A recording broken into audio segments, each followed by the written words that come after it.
mulher cativante não recebe o homem com uma longa lista de problemas que ela teve naquele dia. A mulher cativante sempre avisa onde está e gosta de esperar o marido em casa com comida pronta. A mulher cativante sabe que o sexo representa um papel muito importante na vida do marido. Por isso, ela sabe também que não pode recusá-lo e tudo o que fizer na cama dirá que aprendeu com ele. A mulher cativante aceita que o homem se interesse por futebol e pela companhia dos amigos. A mulher cativante não desconfia quando o marido trabalha longas horas e chega à tarde. A mulher cativante tem a obrigação de passar batom e se maquiar e aparecer bonita e perfumada. A mulher cativante deve considerar o homem a pessoa mais importante da sua vida. Deve dar-lhe mais valor do que a todas as outras pessoas, inclusive a si mesma. Você acredita nisso? Tem alguma coisa errada. Retirei todas as frases da revista Seleções, de outubro de 1969. Nome do texto? O que é que torna a mulher cativante?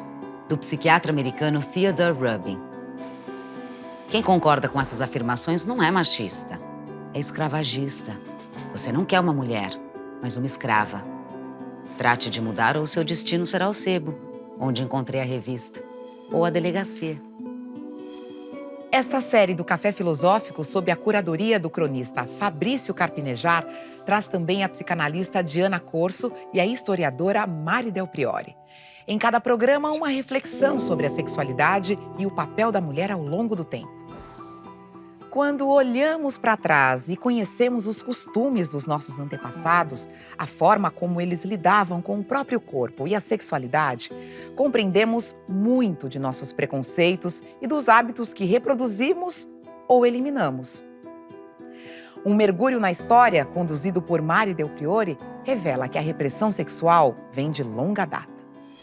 Vamos começar com o Concílio de Trento, que foi um momento importante de definição de comportamentos sexuais. Eu lembro a vocês que é nesse momento da reforma do catolicismo que a Igreja Católica vai convidar os seus fiéis a pensar o sacramento do matrimônio como talvez um dos sacramentos mais importantes da sua liturgia, mas mais do que consagrar o matrimônio como uma forma de controle social, de garantir inclusive a união de riqueza, de pessoas iguais, garantir que esses recursos de uma maneira ou de outra chegassem até a igreja e que as famílias constituídas através do casamento funcionassem como uma correia de transmissão de valores, né, de crenças, de verdades, a igreja resolve penetrar na intimidade dos casais e é desse momento que datam, aliás, junto com o aparecimento da imprensa, os primeiros manuais de confessor que vão ensinar aos casais católicos, literalmente, a ter relações sexuais. Ou seja, as relações sexuais, tais como elas eram praticadas, com muita liberdade, e como a gente as encontra, quem conhece um pouquinho da documentação das visitas da Inquisição ao Brasil, vai ver lá, né, tudo que se vê hoje na internet. Relações homoeróticas, sodomia, sexo anal, sexo oral, está tudo lá na documentação da Inquisição. Os inquisidores vinham não só atrás dos capitais cristãos novos, judeus, mas eles vinham também atrás dos pecados da carne. Mas o que contam os padres, então, aos confessores? Eles ensinam, né, que a relação sexual tem um único e exclusivo objetivo de procriação. Deus nos criou, homens e mulheres, para procriarmos, para nos multiplicarmos, e fora desse princípio objetivo não há nada a fazer. Então é importante que essa coisa que vai ser feita seja rápida, de preferência cirúrgica, nada de trocas eróticas, nada de carícias, né? As posições são pré-determinadas pelo Concílio de Trento. Mas, de qualquer maneira, nós estamos vendo aí a igreja tomando conta e o casamento, então, ele vai despindo a mulher dentro, né, do matrimônio de outro papel que não seja o de mãe. E qualquer outra forma de diversão, de erotismo mais alegre, e esse deve ser feito no bordel, deve ser feito fora de casa. Que os homens amem suas esposas é tão justo e recomendado. Mas que o exímio afeto com que as tratam se transforme em danos dos mesmos que as amam é intolerável. É a mulher o centro dos apetites, desejosa de muitas coisas. E se o homem convier com seus desejos, facilmente cairá nos maiores precipícios. É o homem que deve mandar, a mulher somente criada para obedecer. Mas, como seja em todos natural a repugnância da sujeição, todo o seu empenho é serem no mando iguais. quando não podem aspirar a superiores. Nós temos grandes historiadores na Europa, né, que têm trabalhos, ao caso do Jean-Louis Flandrin, o grande livro dele, O Sexo e o Ocidente, que trata justamente dessa dupla moral que essa exigência do Concílio de Trento vai criar. Em casa, um comportamento, na rua, outro comportamento. Aqui no Brasil, obviamente, todos esses ditames do Concílio de Trento vão chegar com algum atraso. Nós vivíamos uma grande mestiçagem, as ordens religiosas estavam estabelecidas apenas no litoral, né? As pequenas paróquias do interior, em geral, tinham um padre que tinha muitos filhos.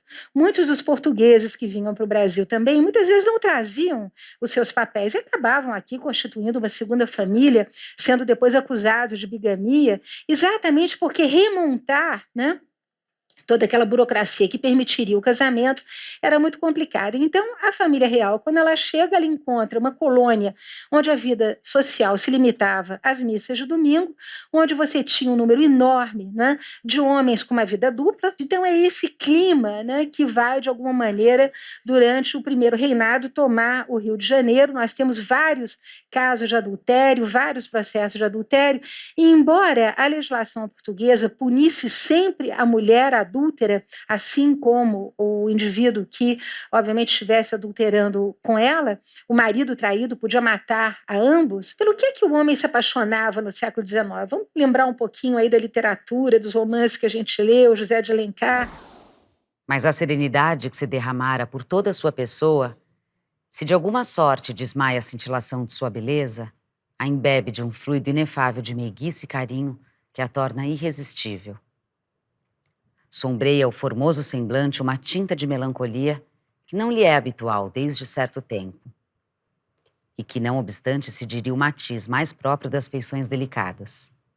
Há mulheres assim, a quem um perfume de tristeza idealiza. As mais violentas paixões são inspiradas por esses anjos de exílio. Longe de hoje, onde a mulher tem que ser quase que um produto, ela se produz para ser amada, né? No século XIX, a mulher ela tinha que ser doce, ela tinha outras qualidades. A beleza física realmente talvez fosse dos últimos critérios de avaliação no casal. A doçura, a meiguice, a elegância. Se vocês pegarem todos os contos e todos os romances de José de Alencar, vocês raramente verão uma descrição em que ele diz essa mulher era bonita, era formosa, era belíssima. São, sobretudo, esses adjetivos que falam dessas qualidades que remetem a mulher ao lar, né, que colocam a mulher nessa gaiola dourada que é a casa, que é a maternidade. Elas têm que ter um pudor inacreditável, elas têm que ser comparáveis à Nossa Senhora, elas têm que ser tão puras, tão castas, né, quanto Nossa Senhora. Seja, pois, a mulher que se procura para a esposa. Formosa ou feia, nobre ou mecânica, trabalhadora braçal, rica ou pobre. Porém, não deixe de ser virtuosa, honesta, honrada e discreta. O objeto de desejo do homem mais conspícuo, aquele que ele mais almejava, eram os pés femininos. As mãos que estavam sempre protegidas por luvas. As mulheres não podiam tocar os homens, né? Elas tinham sempre, mesmo quando dançavam a valsa, a atitude tinha que ser um pouco de nojo daquela mão masculina, né? A mão apenas pousava sobre, né, a mão do homem. Ninguém segurava na mão de ninguém, ninguém ficava apertando coisa nenhuma. Tudo era mantido à distância. O máximo que o homem conseguia era aplicar numa mulher o chamado mimo de Portugal. Tem nome de doce, mas não é. Era um beliscão, que era dado justamente no antebraço da mulher, e quanto mais roxo ficava, mais significava que o indivíduo estava apaixonado. Mas, enfim, esses eram os lugares de afeto, e é interessante que se a igreja toma conta da sexualidade até o início do século XIX, com a evolução da medicina e, sobretudo, das faculdades de medicina, as teses de medicina, quem passa a se ocupar da sexualidade, sobretudo do corpo da mulher, são os médicos, né?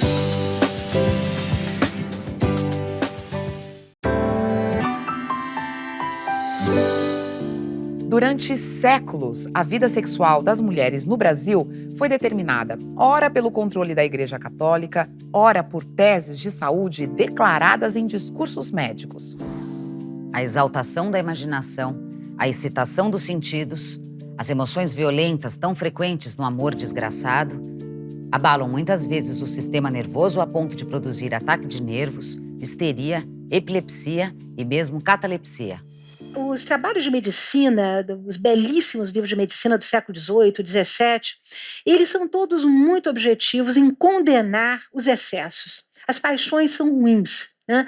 Os amores completamente desenfreados, sem limites, esses acabam com a saúde. A grande preocupação do médico é com a saúde. Então, é muito importante que não haja desgaste durante a relação sexual. Nós estamos aí retomando novamente o que os padres diziam, né? Só uma posição, só de vez em quando, só para procriação. E agora são os médicos que vão se apropriar dessa linguagem e vão começar a postular o que é bom e o que é ruim para os casais.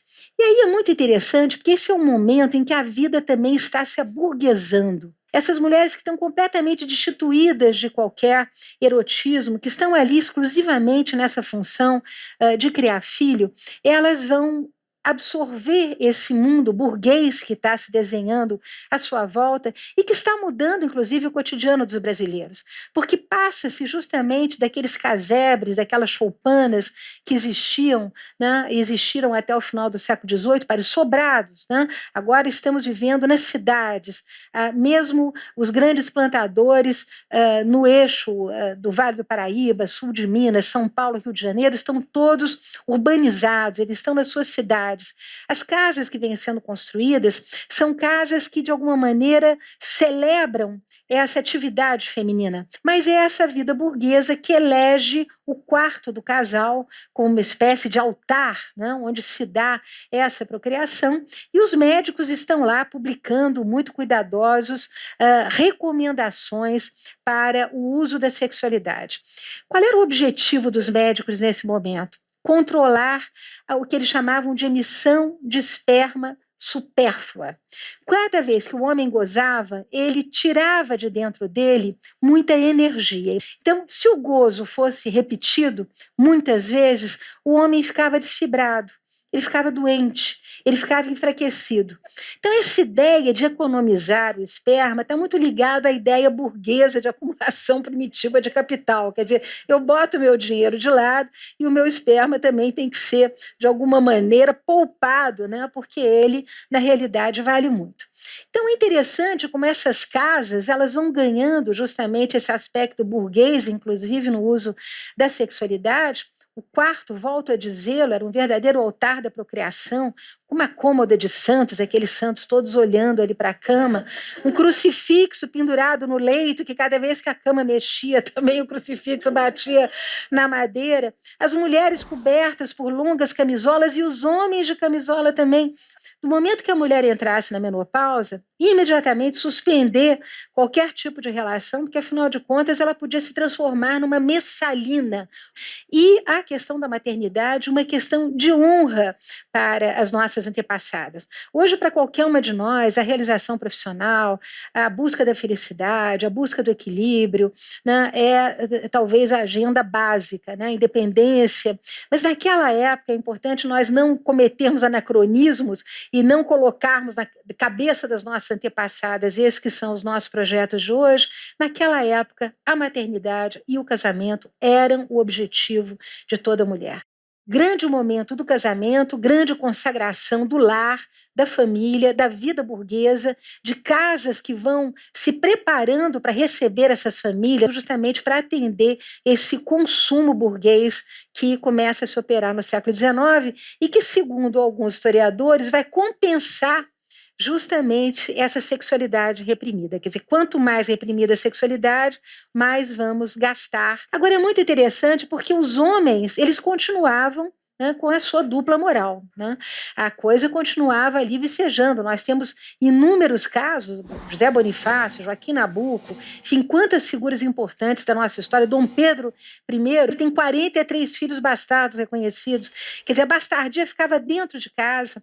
Muitas vezes as mulheres criavam de forma condescendente aquele filho natural que vinha ali fazer parte da família, pagavam-se os estudos, ajudava-se aquele menino a prosperar, a estudar, era comum, quer dizer, havia um ambiente familiar onde a maternidade psicológica quase que se sobrepunha à maternidade biológica. Agora, os homens continuam tranquilamente com a sua vida. E é interessante como na segunda metade do século XIX, para atender essa demanda masculina, nós vamos ver a sofisticação cada vez maior dos bordéis, né?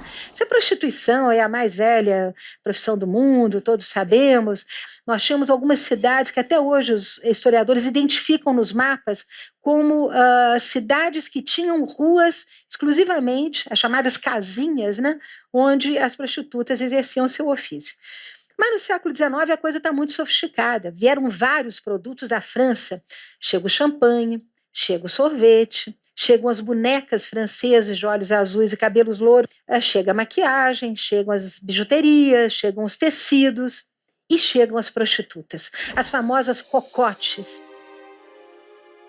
Quantas vezes não desembarcam nas praias do Rio grupos de 10 e 12 mulheres formosas, brancas de neve, os tipos perfeitos das raças do Oriente, saídas como promessa do gozo de vida honesta e trabalhadeira, das ruas de Peste ou Viena, dos portos de Trieste ou dos plantios da Itália, que apenas chegadas ali, em vez de trabalho honesto para que foram contratadas, são levadas à força, sem dó nem piedade, para os alcouces pelo caftem.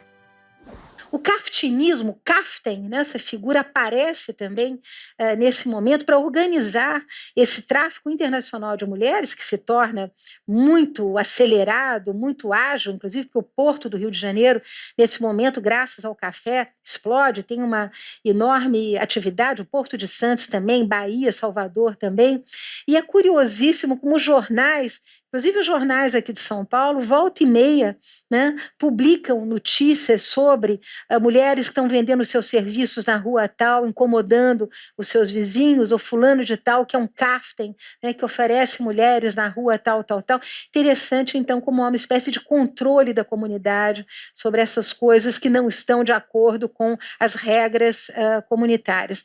Mas esses bordéis, eles são, como eu digo a vocês, extremamente sofisticados, e da mesma maneira que a vida da mulher casada se aburguesa, a vida da prostituta, da cocote, também vai se aburguesar. Ela não vai trabalhar numa casinha, numa espelunca caindo aos pedaços, ela vai trabalhar numa casa, né, numa maison close, porque aí tudo era francês nessa época, só se falava em francês, ela fazia trottoir, ela não ia fazer a vida, ela ia fazer trottoir, ela ia trabalhar numa maison close, onde tinha um sofá exatamente igual a da sofá da casa do fazendeiro de café. E é muito interessante porque toda a literatura do final do século XIX justamente vai mostrar como ter uma cocote, né, ter uma prostituta estrangeira faz parte, então, da vida daqueles que haviam ganhado dinheiro ou com café, ou com tráfico de escravos, ou com aluguel de casas, faz parte desse universo. Quem é essa senhora? Perguntei a Sá.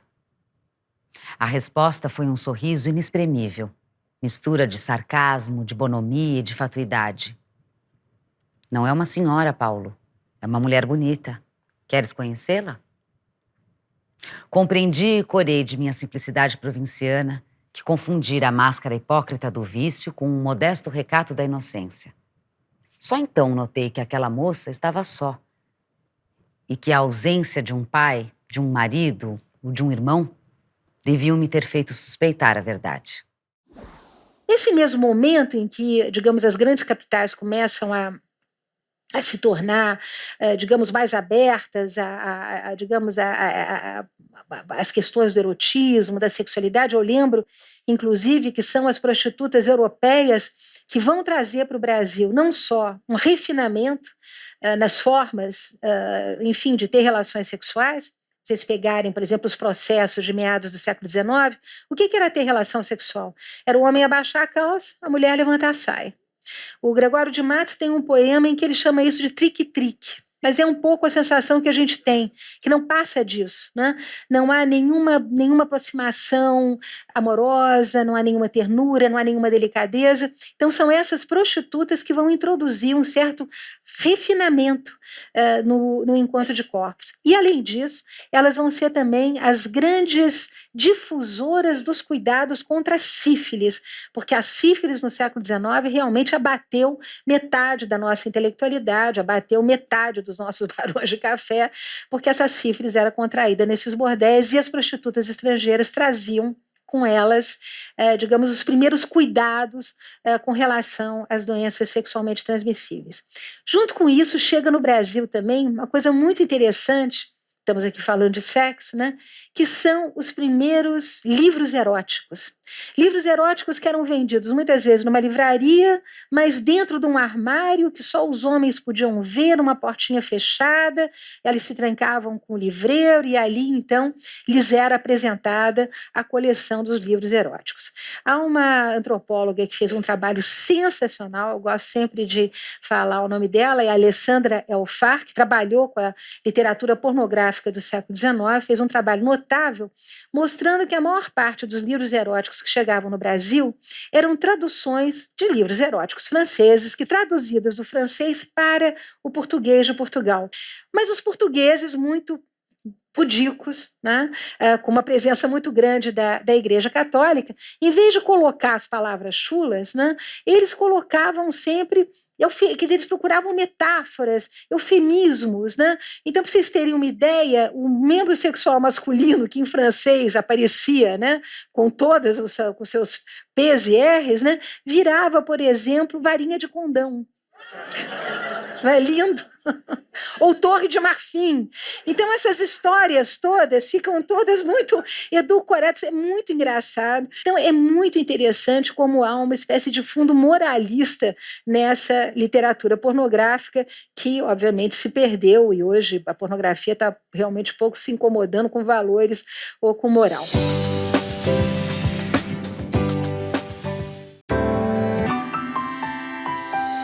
O século XX é um período de revoluções, entre avanços e retrocessos. Ao mesmo tempo que a mulher ainda sofre repressão, controle e um forte moralismo, é também uma época de grandes conquistas para a libertação feminina. Essa transição do século XIX para o XX, ela vai conjugar uma série de invenções tecnológicas que vão impactar no conhecimento do corpo, na relação que se tem com o corpo. Eu lembro aqui a invenção da fotografia, né? E as fotografias eróticas, elas já circulam na segunda metade, no fim da segunda metade do século XIX, em toda parte. Em geral, são prostitutas ou atrizes francesas, mas quando os irmãos Lumière inventam o cinema, o filme pornô imediatamente começa a ser produzido. É impressionante como nós já temos filmes pornográficos importantes que são lançados nessa época e coisas pesadas para a época, né? Sexo anal, sexo oral, isso tudo estamos aí na virada do século XIX para o século XX. Mas nada mais adorável, quer dizer, para nós hoje compararmos com o que rola na internet, do que o avô do Playboy, que obviamente é produzido no Brasil no ano de 1900. É a nossa primeira revista pornográfica e que tem o nome adorável de O Rio Nu, que era uma revista produzida por alguns jornalistas e por frequentadores de bordéis que escreviam, faziam colunas, davam sugestões, né, indicavam novidades. Chegou na casa da mãe Joana, uma menina que veio do interior com 16 anos. Era esse tipo de informação que rolava no Rio Nu. Muita piada, muita coisa engraçada. É interessante como o sexo no Brasil, pelo menos até esse momento, era uma coisa para fazer rir, né? Era engraçado, era divertido. Lembro vocês também que é desse período, essa virada de século, que nós vamos começar a colocar no papel, né, a nossa homofobia, porque os primeiros tratados médicos sobre homofobia surgem também no final do século XIX. E com essa obsessão da medicina pela higiene, a higiene dos corpos, a higiene dos casais, os médicos também vão se debruçar sobre assuntos tais quais prostituição. E nós temos, então, os primeiros tratados sobre o que na época se chamava de pederose, que era o afeto que homens mais velhos teriam por garotos, porque nós sabemos que a pedofilia, aliás, também está presente lá atrás, século XVI, né? Nós já temos casos de pedofilia na documentação da Inquisição, nesse momento reaparece, e há os amores homoeróticos tratados como uma doença, tratados como uma anormalidade, né? Junto com o onanismo, que é também um verdadeiro terror dos médicos, e momento também de vários colégios internos masculinos e femininos. Então há tratados incríveis sobre o onanismo, mas a verdade é que os homossexuais começam a ser perseguidos nesse momento e através de políticas públicas de higienização das cidades. E por quê? Porque os homossexuais já estavam organizados, aliás, sempre estiveram, mas é interessante a gente perceber como, frente à existência desses grupos já organizados, né, a resposta da sociedade também era a homofobia, era a perseguição e era considerar isso tudo como uma doença e como uma anormalidade. A nossa vida sexual esteve sob o controle da igreja, da medicina, da moral burguesa, mas também do Estado. Foram políticas de expansão demográfica com sedutoras propagandas, convidando a fazer filhos para a pátria, difundindo ideais como maternidade sagrada e educadoras dos cidadãos de amanhã. E até instituiu-se o Dia das Mães. Durante o governo de Getúlio Vargas, nós vamos ter aqui no Brasil uma preocupação muito grande com a questão da identidade nacional e, sobretudo, uma preocupação muito grande em multiplicar o número de brasileiros.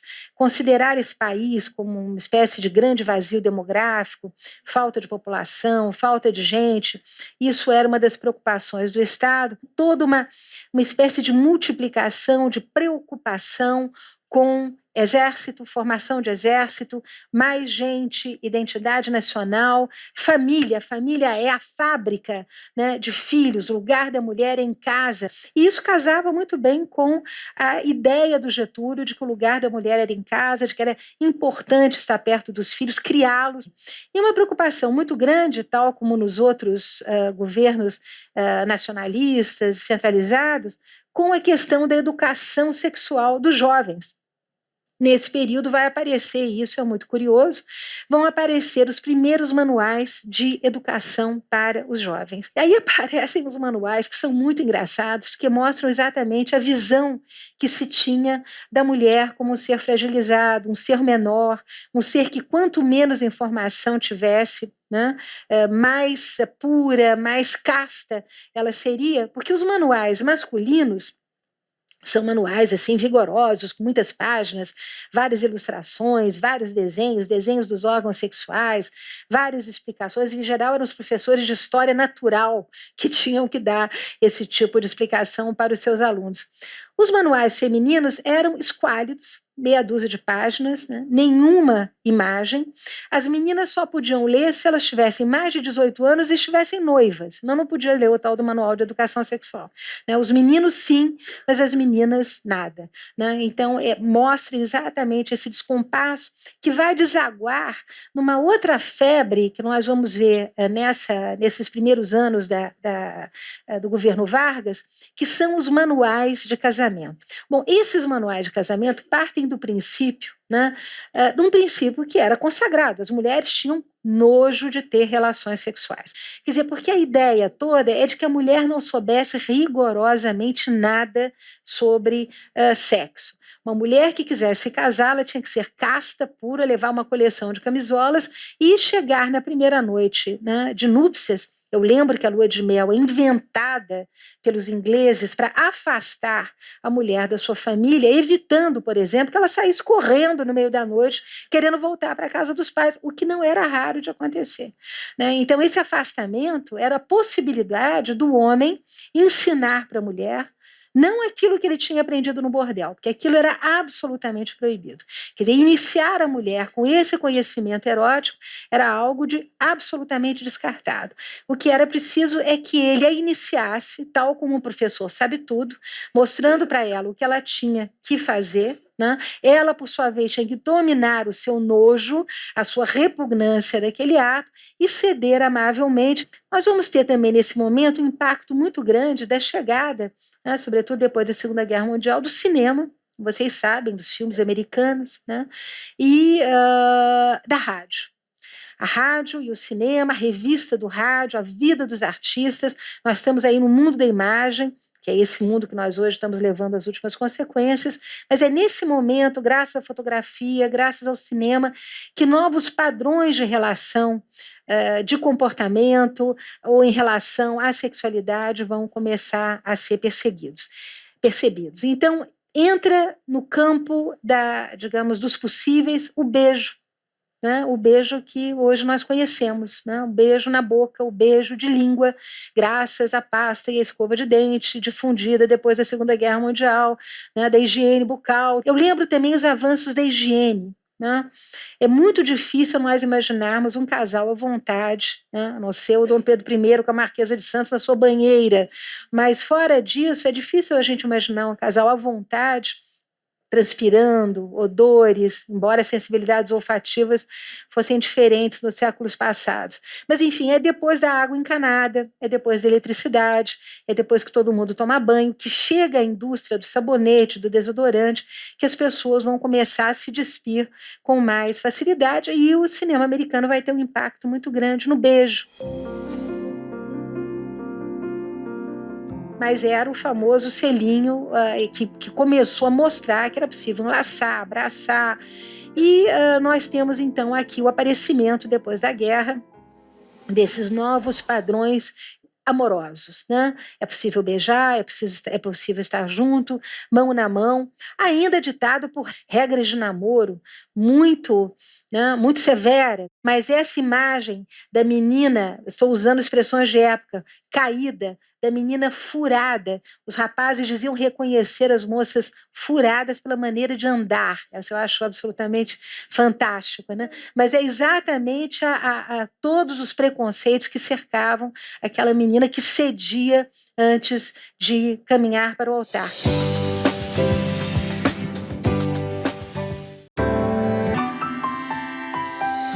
A virgindade era sagrada. Na prática, isso significava sexo vetado para os namorados ou noivos e obrigatório para os cônjuges. Tratava-se de uma dupla condenação. Na vida de solteiro, sexo limitado às preliminares. Na vida de casado, o sexo regido pela obrigação.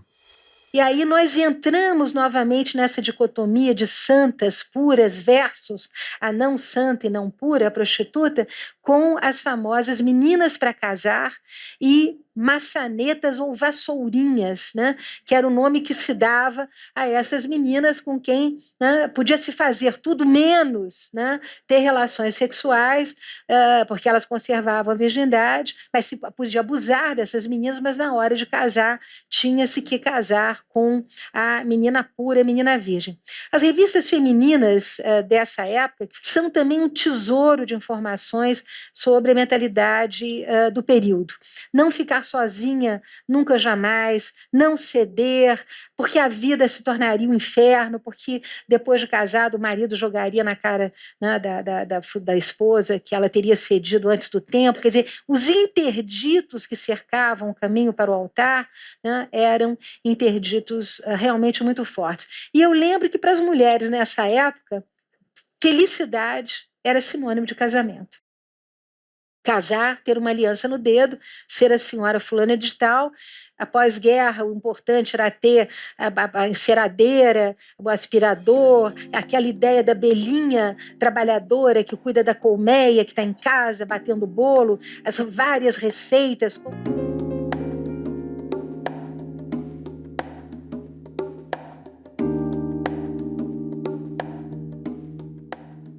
A partir dos anos 60, nós começamos a ter algumas mudanças no Brasil, quer dizer, são ecos da Revolução de maio de 68, né, na França, cujo lema, não sei se vocês se recordam, era amai-vos uns sobre os outros, né? Então era exatamente esse tipo de informação que começa a chegar no Brasil, os campi californianos todos, com aquelas famílias hippies, aquelas meninas hippies.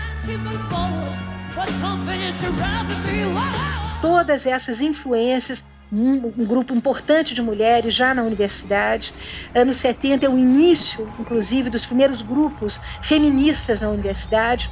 Não preciso dizer a vocês que as feministas são extremamente mal recebidas pela imprensa, são tidas como ressentidas, né? Não gostam de homem, quer dizer, há todo um discurso também para caricaturizar de forma detrativa as feministas, mas é um momento de grande mudança. E grande mudança que não se opera só ao nível das ideias, mas se opera na vida real com a chegada da pílula anticoncepcional. Esses anos 70, eu diria que foram abençoados porque eles são uma espécie de janela entre a sífilis do século XIX e início do XX e a AIDS que vai chegar nos anos 80. O nosso imaginário era totalmente diferente do imaginário dos nossos pais, que sacralizava a instituição do casamento, favorecendo os amores clandestinos. O que nós queríamos, à diferença deles, era o amor livre, cuja trombeta soprávamos com disposição inigualável. O sexo primava sobre o amor. E a hipocrisia implícita no modelo anterior do casamento era desqualificada. Questionávamos de várias maneiras a fidelidade e pregávamos com fervor a lealdade. Em outras palavras, apostamos tudo no gozo, sem desconfiar que este poderia nos escravizar. Na verdade, escapamos à repressão imposta às gerações anteriores, mas nos tornamos vítimas do nosso ideário. Eu não sei se alguns aqui se lembram de uma revista chamada Ele e Ela. Essa revista depois virou uma revista pornográfica. Mas essa revista, quando ela é fundada nos anos 70, né, um rapaz, um antropólogo, fez um trabalho notável com essa revista ela consagra a libertação sexual. Essa revista ela é publicada para falar para os jovens casais que é preciso viver a sua sexualidade, né, que é legal a gente ter um casamento harmonioso, né, que sexo faz bem para a saúde. Quer dizer, é interessante que a revista decola, ela começa a ser vendida com essa, digamos, com esse suposto conteúdo. Não sei se vocês lembram também, tinha aquele seriado As Panteras, eram sempre umas mulheres com uma cabeleira ao vento, né, fantásticas, muito curvilíneas. É o início, aliás, do modelo Barbie chegando ao Brasil. Eu digo sempre que as academias de ginástica e a Barbie chegam ao Brasil juntos nos anos 70, né? Uma boneca que ensina a consumir, a gastar, não ensina a maternar, mas chegam juntas. E aí as mulheres começam a se obcecar com esse negócio de botox, silicone, academia, o tempo todo, isso tudo anos 70. Muito interessante que essa mulher pantera que está na capa, que tem que viver a sua sexualidade, já depois de alguns números, o melhor mesmo é que ela aprenda a fazer algumas receitas e receba o seu marido para jantar com uma velhinha acesa, como agarrar o seu marido, como mantê-lo preso pelo estômago. É fantástico como essa revista, que Suadizan está aí para animar a revolução sexual, dá um passo atrás e começa a se comportar como uma revista dos anos 50. Interessantíssimo também o lugar que essa revista vai dar para o que era chamado, na época, de poder alegre. Eles simplesmente traduzem gay power, né, e vira poder alegre. E se no início há uma certa indulgência com o poder alegre, rapidamente essa coisa do poder alegre começa a enfastiar, eles percebem que não deu certo, e aí há uma campanha em prol do machão. É muito curioso como nos anos 70, né, ser macho, ser machão é a grande tônica, né, a grande receita para os homens. Então, uma verdadeira campanha, né, de que os homens têm que exibir a sua masculinidade, a sua virilidade. Parabéns aos acadêmicos da associação, saudações para os formandos da cadeira de direito, a todas as senhoras, muita consideração. E os anos 80 são isso, é uma espécie de grande celebração. Mas o que acontece? são os anos de maior violência contra a mulher no Brasil. Os crimes cometidos e crimes estrondosos. O Globo publicava as fotos das mulheres mortas, batidas, violentadas.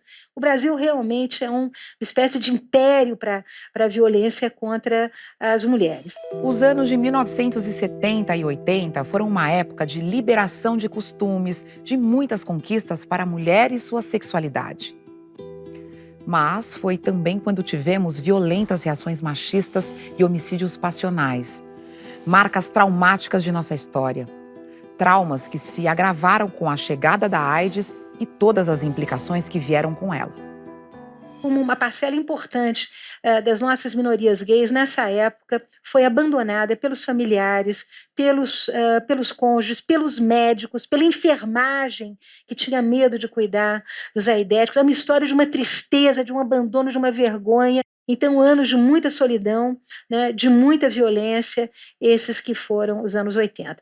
E nós sabemos que os anos 90 foi a explosão do turismo sexual no Brasil, sobretudo no Nordeste. Eu acho absolutamente indesculpável que, enfim, um país grande como o nosso, Rio como o nosso, a violência contra a mulher esteja tão presente, a homofobia seja, enfim, diga tanto, né, da sua presença, e uma série de assuntos, por exemplo, a questão do aborto, que não foi discutida até hoje, que as maiores prejudicadas são as mulheres pobres, né, que não têm recursos e acabam fazendo aborto da maneira, enfim, mais terrível possível, porque não há nenhum suporte público para ajudar mulheres. Agora, existe um dado estrutural que atravessa, né, esses problemas. E esse dado estrutural é a falta de educação no nosso país. E uma educação que, como eu gosto de lembrar, não é só a responsabilidade do Estado.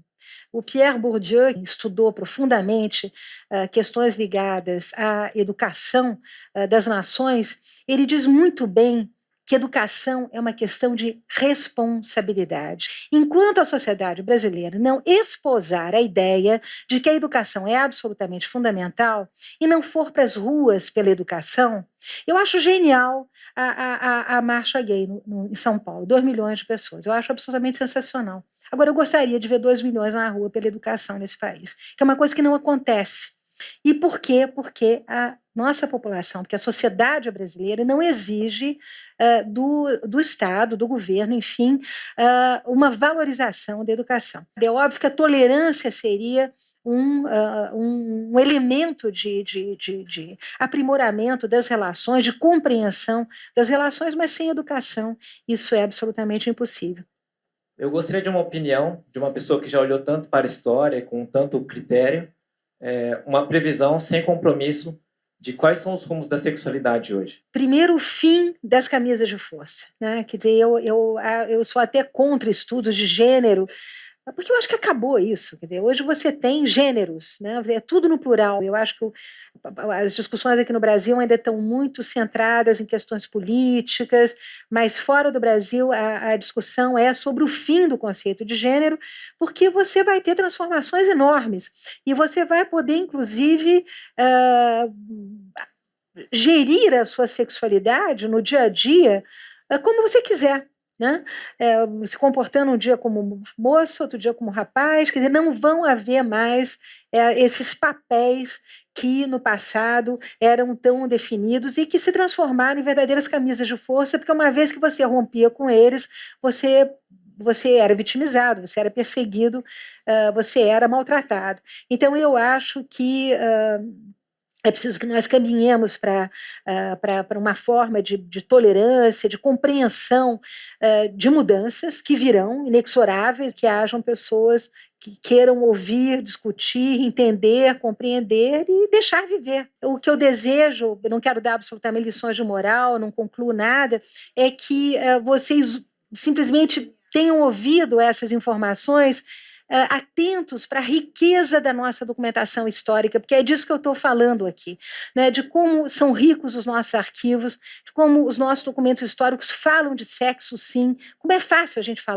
fazer uma história da sexualidade no Brasil, porque há uma eloquência na poesia, na literatura, nos tratados de medicina, nos tratados teológicos, fala-se muito de sexo, no humor, com graça. O teatro rebolado teve aí a sua vez, a música teve aí a sua vez, o machixe, se a gente for para trás, quer dizer, várias expressões artísticas também nos ajudam a falar de sexualidade, e o meu convite é que vocês leiam sempre história, porque história sempre tem boas histórias para contar e boas histórias para contar sobre sexualidade também. Acesse mais palestras no site e Facebook do Instituto CPFL e inscreva-se no canal do Café Filosófico CPFL no YouTube.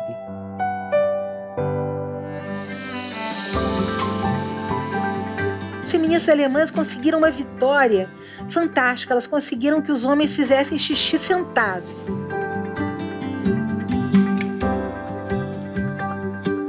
É difícil a gente arrancar da pele certos valores, certas tradições, certas crenças.